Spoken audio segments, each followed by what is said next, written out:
C'est important l'indépendance parce que c'est à la base de notre travail. Si on a des recommandations à faire au public, aux décideurs politiques, il faut qu'on les assoie sur une approche complètement indépendante de façon à ce qu'on puisse dire qu'elles sont objectives.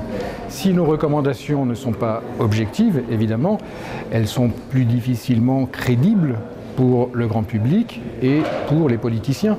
Nous devons être au-dessus d'une approche simplement politicienne, très technique. Donc l'indépendance, comme l'a reconnu d'ailleurs comme l'ont reconnu les Nations Unies, est au cœur de notre fonctionnement.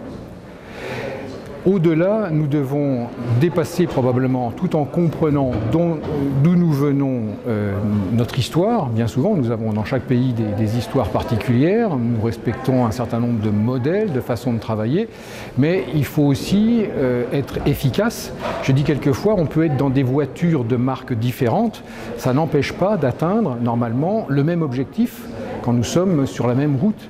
Et c'est ça qui doit nous guider.